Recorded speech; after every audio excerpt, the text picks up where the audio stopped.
Paru-paru adalah organ yang sangat vital bagi kehidupan manusia. Dari paru-paru inilah oksigen kemudian dipompa menuju jantung ke seluruh tubuh hingga bagian-bagian tertentu dari organ tubuh manusia. Tanpa adanya oksigen dari paru-paru, sel dalam tubuh manusia tidak akan mungkin berkembang secara baik. Sama seperti organ tubuh lainnya, paru-paru pun rentan terhadap penyakit. Penyakit pada paru-paru ini ada bermacam-macam jenisnya. Ada yang menyerang lapisan luar paru-paru, ada yang menyerang lapisan tengah paru-paru, dan ada pula yang menyerang bagian dalam dari paru-paru. Kita tentu tidak asing lagi jika mendengar penyakit tuberkulosis paru.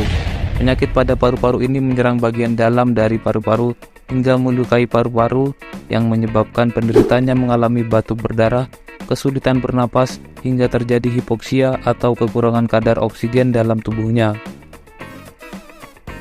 Berikut ini kami ulas 5 fakta unik tentang penyakit yang menjangkit paru-paru, yaitu penyakit tuberkulosis paru.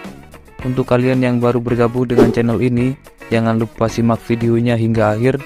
Dan bagi kalian yang belum subscribe, silakan klik tombol subscribe di bawah. Dan jangan lupa like, komen, dan share video ini sebanyak-banyaknya hingga kalian dan teman-teman kalian tahu dan berbagi pengalaman bersama.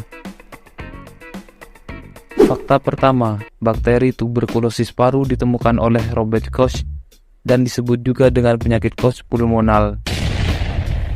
Bakteri penyebab tuberkulosis TB ditemukan pertama kali oleh Robert Koch, seorang dokter dan peneliti asal Jerman. Ia menjadi terkenal setelah melakukan penemuan anthrax bacillus pada tahun 1877, tubercle bacillus pada tahun 1882, cholera bacillus pada tahun 1883, dan mengembangkan postulat Koch.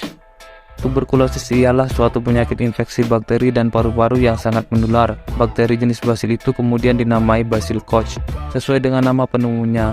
Dalam usahanya meneliti tuberkulosis, Koch menghabiskan waktu lebih dari 10 tahun, termasuk di Lembaga Biologi Molekuler Eijsman yang berada di Batavia, sekarang Indonesia. Kapabilitas Koch pun kemudian dianggap setara dengan Louis Pasteur, ahli mikrobiologi Prancis. Pada tahun 1905, Koch dianugerahi penghargaan Nobel di bidang kedokteran dan diakui sebagai pendiri bakteriologi. Fakta kedua, penularan utama penyakit tuberkulosis adalah melalui udara. TBC biasanya menular dari manusia ke manusia lain lewat udara melalui droplet percik renik yang keluar ketika seseorang yang terinfeksi TBC paru atau TBC pita suara sedang batuk, bersin, bicara, atau saat dilakukan prosedur yang menghasilkan produk aerosol seperti induksi sputum atau bronkoskopi. Satu batuk dapat memproduksi hingga 3.000 percik renik dan satu kali bersin dapat memproduksi hingga 1 juta percik renik. Percik renik ini berukuran sangat kecil, bersifat sangat infeksius, mengandung 1 hingga 5 basil TBC dan dapat bertahan di dalam udara sampai 4 jam.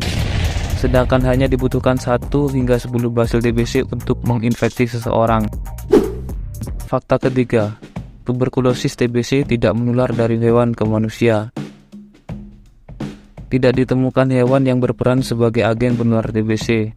Sebagai catatan, salah satu kuman Mycobacterium lain yaitu Mycobacterium bovis dapat bertahan dalam susu sapi yang terinfeksius dan melakukan penembusan ke mukosa saluran cerna dan menyerang kelenjar getah bening di tenggorokan saat seseorang mengkonsumsi susu dari sapi yang terinfeksi tersebut.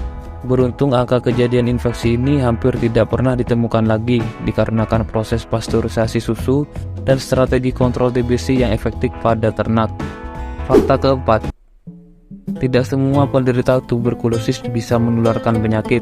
Pasien TBC yang paling infeksius adalah pasien dengan hasil pemeriksaan dahak positif TBC dengan hasil perhitungan banyaknya kuman plus 3. Pasien dengan hasil pemeriksaan dahak negatif bersifat tidak terlalu infeksius karena kasus TBC ekstra paru hampir selalu tidak infeksius kecuali bila penderita juga memiliki TBC paru. Fakta kelima, pemberian obat anti-tuberkulosis (OAT) adalah hal terpenting dalam pengobatan tuberkulosis. Pengobatan akan diberikan dalam bentuk panduan obat yang tepat, setidaknya mengandung minimal 4 macam obat untuk mencegah terjadinya retensi atau kekebalan kuman terhadap obat. Obat harus dikonsumsi secara teratur dan diawasi secara langsung sampai selesai masa pengobatan. Umumnya pengobatan akan memakan waktu minimal 6 bulan atau dapat lebih sesuai dengan pertimbangan dokter. Tidak jarang, obat akan memberikan efek samping, tapi tidak dibenarkan untuk menghentikan obat secara sepihak. Komunikasikanlah hal tersebut dengan dokter Anda agar dapat ditemukan solusi yang tepat bagi Anda. Itulah tadi 5 fakta unik tentang penyakit tuberkulosis yang perlu Anda ketahui. Beri kami jempol ke atas agar kami semakin bersemangat dalam membuat konten yang menarik tentang kesehatan. Terima kasih sudah menonton video ini hingga akhir dan menyukainya. Sampai jumpa dan sampai ketemu lagi di video kami selanjutnya.